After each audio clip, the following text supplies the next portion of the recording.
Welcome and thank you so much for joining us on this new and live edition of Artist's Code, a podcast dedicated to the creation of art for video games. My name is Mark Val. I'm a veteran game artist, and when I say veteran, I don't mean wise and knowledgeable, I just mean old and past my prime. And to make matters worse, I've invited three illustrious artists. We have Felipe Martins, illustrator and concept artist. Hola. Luciana Nascimento, a pixel artist and illustrator as well. Hello. And then we have Zach Swatch, a voxel artist. Hello. And I know it sounds really weird because they all have kind of Portuguese names. Even Zach has a last Portuguese name, but Felipe is from Brazil, Luciana as well, and then Zach is from Canada, which French part of Canada. Yeah. It's great. We could do like the French people do when they're in multi-language groups, which is just ignore everyone else and speak French. Donc je suis désolé que vous parlez français, mais tout ce que je peux faire, c'est comme les Américains. Fuck it. And the issue is most of the podcasts have been recorded in Portuguese, so some of the people listening in might not understand English, and I would apologize, but I know that they wouldn't understand. So, fuck it. Anyway, so I'm going to start by, and again, because this is live, we have the chance to show some images on the screen. And the first one is the first question is going to be to Felipe Martins. You've probably seen his presentation and Luciana's presentation, so some of the themes that I might approach are similar to what they've said. I'm going to try and keep it a little bit different. So, we have an image of Farah. And the point is, it's a really saturated look. Everything is really vibrant and colorful. Mm-hmm. And then you have the issue of dealing with distinguishing the elements in the screen, like elements in interactable elements and not. How do you kind of balance those things out? The good and old color theory. Because purple goes against green, it's color contrast. Red goes against green, and then you have the green getting against pink, purple going against pink. And we planned ahead what kind of levels we wanted. Mm-hmm. We want a grass world, we want a sand world, we want more like a swamp. And by that I got to the contrasts. It's just it's practice, and yeah, that's it. I think it sounds like complex, but it's pretty simple. You just need to know the basics of color theory. For someone looking from the outside, it looks very elaborate. It looks very complicated to look at. Like you have. Those really tacky color compositions with blue and yellow that you learn on design classes that you shouldn't use it. Don't go use blue and yellow, that's tacky, or black and red. Okay. But actually that works in games, because if you don't want to use blacks as a contrast, if you don't want to use black outlines, you can try color contrast, because it contrasts and it works. Well, what you have is a lot of this concept art has been done with, being almost like illustrated, and some of this was being then turned into pixel art, which is a great segue to talk about one of my, and I'm being honest, one of my favorite pixel art images ever, done by Luciana. And I really love it, which is, I suppose it's kind of a pixel art love letter in a way, because it's you and I imagine Zach. Yeah. I can tell by the blue glasses. And couple of pets? No, just one dog. Again, this has a very painterly look, almost like it was done with a brush. How do you kind of stick to this style?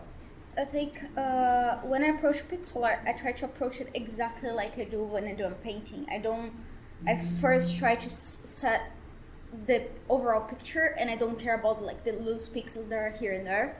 I try to set the painterly mood by trying to set the pixels as if they were big brush strokes that work their way to being on their place they are, and after that I polish. I don't like to approach it like doing everything exact right at the beginning, because I think it feels a bit harsh. But I'm looking at this and I'm kind of feeling like you have, I'm not saying a limited color palette, but there is a very strong color palette, because this is inspired as well by the game Asteria, is that it? Yeah. So is that the palette you used in the game as well? Yeah, it's the exact palette that I use in the concept art for the game, and I usually like to not only limit my color palette when I'm doing pixel art, but also when I'm painting, because I feel like it gives a bit more unity to the whole image. So I try to apply the same concept that I use for both illustration and pixel art. Right. And has a strong color contrast too. Yeah, Yeah. it's just like you were saying, Yeah. blue and purple against what's more like teal. The third person, and we talked about Zach being a voxel artist. I don't know how many of you know Zach's work. If you don't, you should. Look him up. Not like in the phone list, just on Twitter.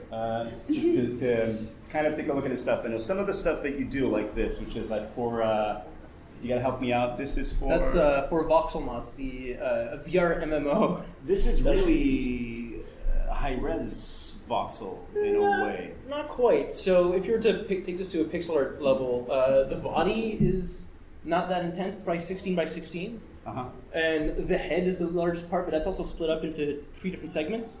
Right. So all in all, it doesn't feel like much. At least for me, it didn't feel like much. Because we were able to manipulate scale. So the texture at the bottom, where it looks like lava that's been spread on the ground, that was actually just the mesh. The texture that I based it off of was the exact same size as the character's body, Right. in just one part of his body. So I just split that out because we wanted that organic feel of like lava melts, and because we're flat shaded, we kind of had that advantage of being able to stretch the voxels, and you don't see the meshes break, or you don't see through the vertices and stuff like that. And the body, because of resource limitations, it's only one object that's duplicated. Oh, the pieces of the neck. Yeah, the pieces of the neck is all just duplicated elements that I rescale in a specific size. Right. And I was at this time I was only I was the artist below the art director. Mm-hmm. So the art director is pretty much the one who gave me all these limitations, Right. and I worked with it. So, but in this case, I don't have it animated, and I don't have the next one animated, but you can see one of the things that I think actually distinguish your voxel work from most of the voxel artists that I see, which I'll be honest, I don't know many, but it's the fact that you are perfectly fine with deforming stuff. Like this is a rigged model that you've just put bones in, you deformed it. I mean, I don't know about, how do you feel about that, Luciana, being in the pixel art, but sometimes the pixel artists will really hate people rotating their sprites. Here you're really deforming the mesh. How do you, how do you feel about this? Here it's fine because it's just the legs. Like that's all you see is these legs. Right. So it's not exactly placed in a world where everything else is static, everything else is to scale. It really comes down to context. So here this was just a test. Right. This is me testing out a new method of making my art and improving my pipeline. This is purely exploration. This was totally explorational, and now this is actually the result of the game that I'm currently working on. The entire game is going to be using this kind of method of Is this rigging. a secret game? Yes. Okay. Yes, it is. We cannot talk about the secret game. It's going to look good. Which will not be named. I've never read it. The next image I have is again from Felipe. This is Hacky Zach's level, and what I'm asking you here, and I think some people kind of touched this subject in your previous presentations, was just you make concept art for something, and then you have to give it to a pixel artist, which is going to make a tiny version of that pixel art. How do you concept for that? If you see this one actually in the game, it doesn't look that different. Right, from your concept art? Yes, because first we don't have that many corners.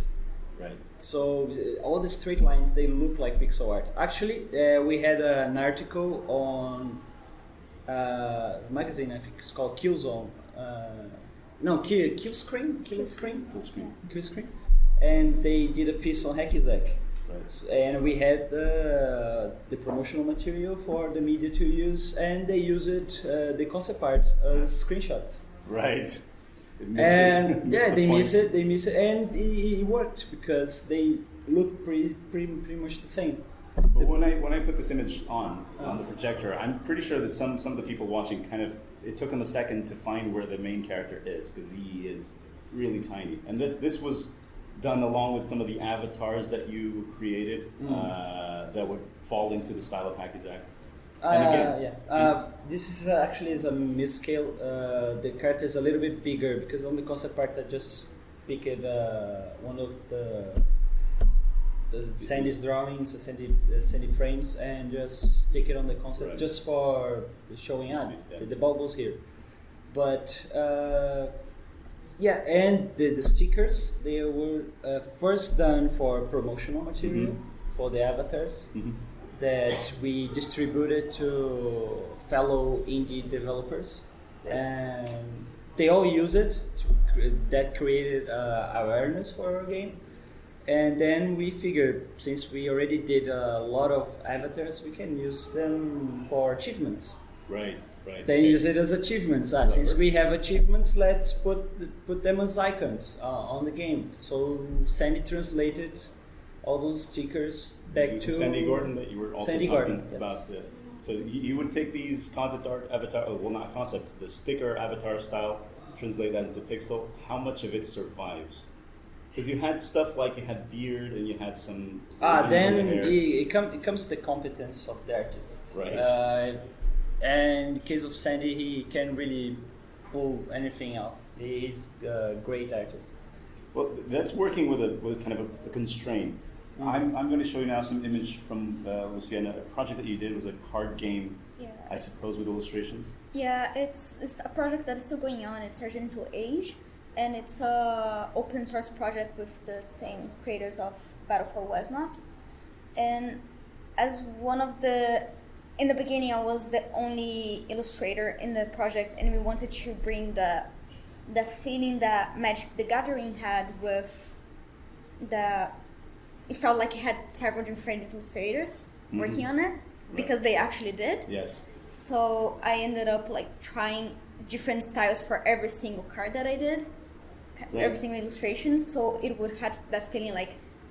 That's why these two images are, they're kind of fall within the same theme, but they look, if you look closely, they look to have different levels of, I'm not going to say refinement, but attitude towards illustration. Yeah. While the one on the left is a lot more clean in a way, the one on the right is more impulsive and energetic and has that sort of, the brush strokes are visible. Yeah.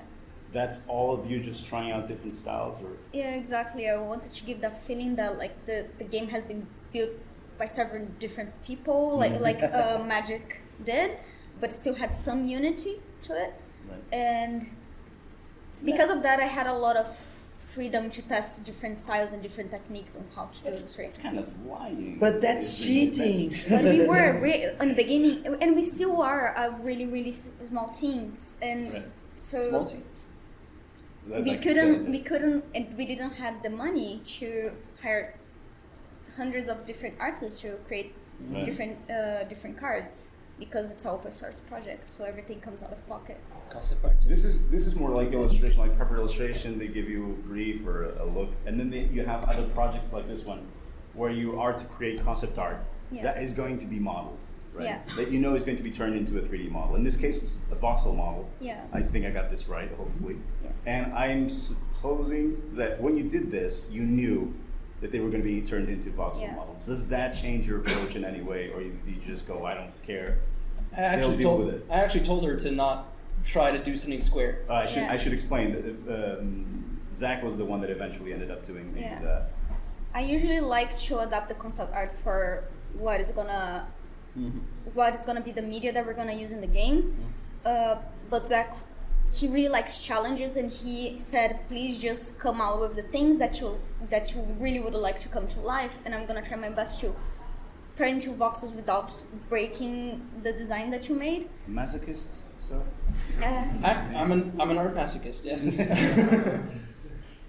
So in the beginning I went for squared stuff, and he said, nope, don't go for squared stuff, just... Do you feel that it kind of holds your hand if people concept art in voxel? This is the model that you came up with one of the concepts that we had. Yeah. It's not even the hand-holding thing that bugs me, it's just more the fact that if she were to do a concept art that has square elements to it, I'll have no choice but to make that square element exactly as the square element is. Right. Whereas if she gave me these oblong shapes and curved elements, I can kind of pick and choose how I want to examine that in my own way. Because when I started doing voxel art, there was nothing for me to work off of. I was one of the first people to do it. Yeah, so like there's no online material or references, because it's fairly early. Yeah, so I just Googled concept art, and I just worked off of concept art like from Final Fantasy and stuff like that, and it was so like high res. I was like, I learned to extrapolate the important. That's a question I'd like to ask you. I don't know if I had this question planned for further ahead, but a few months ago, you posted image that you did, stuff that you did like 4 or 5 years ago. Yeah. And you, with the quote, "God, it was terrible," or something like that. And it wasn't. And I kind of, the point is, and I hate to be mean, but I kind of felt like, yeah, this does look a little bit amateur, but I can't put my finger on my colors. What? Was it the colors? Oh God, I got like beat down because everyone's like, your colors are terrible. It's all washed out because I never studied art, so I didn't know color theory, and she pretty much trained me on color theory using her concept art. Right. I pretty much learned this. Oh, this color actually works well with this color. Oh, okay. And then I would continue off of that, and eventually I can use colors. Because that's a tendency, and I don't know if most people who try voxel art nowadays, they use Magic of Voxel because it's kind of free and it's fairly simple to learn. You use a different thing. Yeah, I use Cubicle. Yeah. Because it's like it feels like Photoshop. It feels like Photoshop and Maya mixed together with a pixel art baby to make 3D pixel art. That sounds, to me, it sounds half good. I don't know how to use Maya. Because you don't like challenges like him. Yeah, masochist. But the other concepts I have here are for, this never came to be. This is Plants vs. Zombies. Ah, yes. And it never came to fruition. It came by someone else. Were these used at all? We were working on the 3D Plants vs. Zombies back in Shanghai, and we were working directly with PopCap. Then PopCap got bought by Electronic Arts, and then they said, let's change it. It's not like this anymore. And then we have more Garden Warfare, I think, and it was like basically what we were doing, but more aggressive. But what you have here is kind of, you're walking the line between having something with guns that shoot stuff, but yet still keeping it a friendly... yeah, that's what the mission was. It's going to be a shooter, but it's Plants vs. Zombies. So we need the plants, we need the zombies as enemies, and we need to shoot them with guns. I was like, okay, the plants are guns now. It's weird. Because these are really... They're all based on, except the orange one, they're all based on plants from the game. Like the cat one, I don't remember the names anymore. Right. But you have like the pea shooter, the frozen pea shooter, and the cat one, the cat tail, I think. Right. One that looks like a tulip. And I had more like a shotgun that was a cactus. But they kind of looked, especially the pistols, they kind of looked to have high eyes and stuff. We kind of humanize them, or not humanize them, but it's based on the plants from Plants vs. Zombies. They have like beady eyes, and it's like super friendly, but at the same time needs to be a gun. Yeah, that's kind of the weird part. Yeah. Another question for Luciana about Wargrove is that you mentioned that there's kind of this flat organization to Chucklefish. Exactly, yeah. And that you were the initial main artist for the game. So a lot of the stuff that you did as concept turned out to be your tasks for pixel art as well, followed up by animation, right? Yeah, Does that affect, do you think that affects the look of the game? Because technically there isn't an art director. So at Chucklefish we have a director, which is the CEO of the company, and everyone else has the same level of input and can do whatever they want and give themselves their own tasks. And with Wargroove, what happened was everyone was finishing. I had some time, had some extra time to work on some pitches for the next game that we were going to work on, while everyone was finishing Starbound. And I ended up working in 3 pitches. One I worked completely alone, which was Wargroove, but I had some outlines from a colleague of mine called Jay Bailey's. And the other one was a project that we recently kind of didn't announce, which is the Witch School game. And for a real long time, we had to focus everything on Starbound and keep Starbound going because we didn't want to just like release it and leave it as is. So I was the only person in the team for a few months until we got hired a external programmer, and eventually some more artists joined the team. But the artists that joined, were they part of the team before, or did they just join because of the game, of the new game of work? The other artist that is from Chocofish, he eventually joined, but sometimes had to take breaks to go back to Starbound.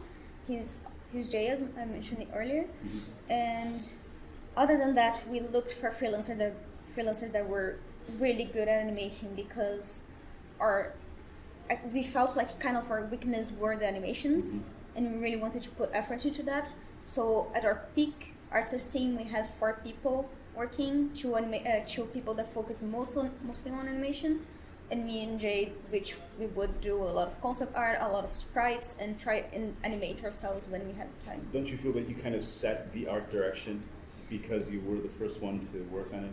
Because then it becomes like people coming into the project, even if they have their own vision, they already have something designed that they can follow. Yeah, I think it came down to that, but something that I came to realize later is that the input that the other artists gave to the game and their contributions to the art style really, really made the game grow. Has it changed? Has the game changed? It changed. A few things changed. A few things got added. Some things got improved, which was really nice to have those people giving their input and giving their suggestions. We are completely free to suggest if something is not working out very well, to just change it if the entire team agrees later. I can kind of see the obviously this you can't escape the comparison between Advanced Wars probably. Oh yeah. And it feels justified that a game like this would use pixel art because mm-hmm. the tiles are small, you're aiming for clarity. Yeah. But in the case of, for example, Critical Annihilation, this is a really high-res voxel art image. Mm-hmm. And I know this sounds harsh, mm-hmm. but what was the reason for doing this in voxel? Could it be done any other way, or did they feel it was... Because I was able. Right. This was really early. This is, I think, my first year of doing voxel art. All the engines that I was using always had massive limitations on what can be rendered. Because voxel art is every cube is 16 polygons. Right. So it's that's going to kill your computer. Yeah. Whereas Critical Annihilation, the engine that the programmer had made with Unity, made it so that I can render billions of cubes easily. And the bending didn't matter. Right. So I was at the time when I started, I was like, oh man, I'm gonna sculpt everything to exactly how it is. Right. And so I started doing that and abusing the curves and all that stuff. And if you do a tiny thing with detail and then you kind of expand out, you're going to end up with something massive. Because if you model the doorknob, then the door is this big, exactly, and the wall is this big. And that's exactly how I went about it. For people just listening, I'm doing gestures, explaining the scale. It's how big, Marco? This big. Oh my god. That's good. But and also the reason for the size was because the engine allowed so that people can actually cut through the cubes. So your bullets would actually pierce the objects. Oh, but the voxel models, they get destroyed? They would break. All right, okay. That's so the arm of if your character got attacked by zombies or aliens, and your arm would rip off, and you would see the layers of the skin and bone that I would make, and it was a lot of fun. That's the only reason why I made it so detailed, because I just wanted to see more insides. And this goes for vehicles too. I made vehicles with full designed engines and piping. Right. And I kind of regret doing that. It's too much time, but it was fun. Yeah, it looks like so many work hours on it. I have kind of no more questions for you, but what I do have is a tiny game that I usually do on the end of podcasts. Okay. What we usually do is I provide you guys with a character from a game, and you can't see it, but you have to guess it through yes or no questions. So what I'm going to do is I'm going to play this with the audience. Mm-hmm. So I'm going to take my speaker, because now I'm apparently something you can plug into your computer, speaker. and I'm going to write a name of a character, and I'm going to show it to the audience. You guys can't help, obviously. And you guys are going to try, you're going to take rounds, you're going to ask a question. Yes or no question, okay? So you can't go, what color is the character, right? Mm-hmm. Okay, you have to, is he black, or is she big? Black, or whatever. So let me just write this. Oh, God. And it's not very hard. And you guys can see it. Shake your heads if you understand. Don't look. No. Right? Everyone, you can read this. Okay, so cool. This is the character. Now I'm going to try not to mess my shirt. And you can go first. Me? Yeah. Okay. Is it cartoony? Yes. Crap. You go next. Is it The first one to guess, just shout it. Okay. If you think you got it, you can shout it out. So is it from a Nintendo game? Is it from a Nintendo game? I don't think it's from a Nintendo game. I think no. I'm not going to tell you where it is from, but see, okay. Is it a small character? I think it's a small character. It's very hard to derive scale from it. Yeah, it's a small character, I would say. Does it have a companion? No. Is it male? Yeah. Eventually, it's determined it is male. Yeah. Oh, okay. But we shouldn't assume it's 2017. Zach. Does it span across generations of gaming? I don't think so. Does it? Yes. Well, apparently the audience disagrees with me, so yeah. Yes, no, maybe. So I don't think it changes much, though. It pretty much looks the same on all of its appearances. Does it have a remake? Yeah. I think I might have made a wrong choice picking this character. You go. Is it human? No, that's a very good question. Does it use weapons? Nope. Is it Crash Bandicoot? No. Was it? Oh God! Just keep telling me how long I have till the end, so that I can go. Okay, no one got it, so I'm gonna say okay. Was it on the N64? Was there any version for the N64? It's way before that. Okay. The big answer. So I just gave a just told it it's a kind of a retro. Okay. Dude. What was the answer for human? It's not. It is human. No, it's not It's human. not human. Oh, okay. Oh my God. Is it bipedal? No. Ask me if it's got 4 legs. Is it pink? No. You kind of, yeah. That's a good approach. Okay. Luciana?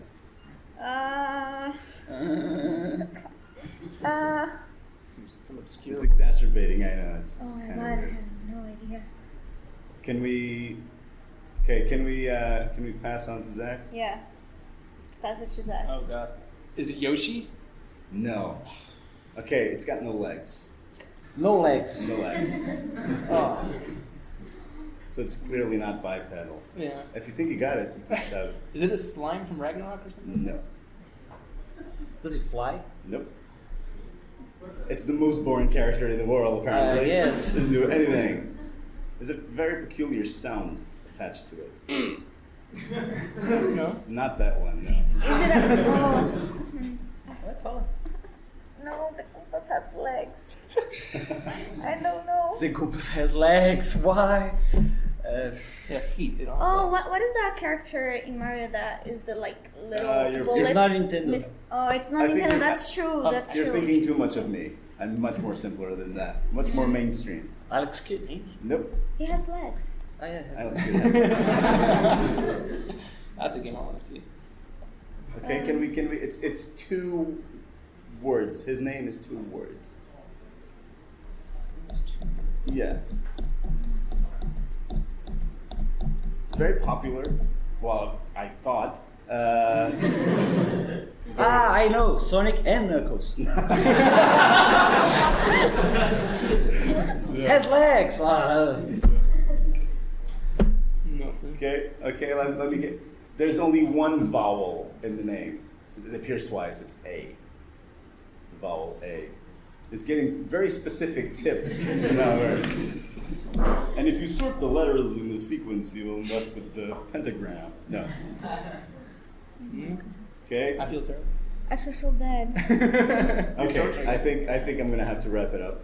And then we go. Oh my Yeah. God. Okay. I'll just. Perfectly It was Link all along. No, it's yellow. It has no arms. It's yellow. Yellow. And Yeah. has no arms. No arms, no legs, and it's yellow. It's like a ball or something. Yeah, it's like a ball. Pac-Man. Yeah. Oh my god!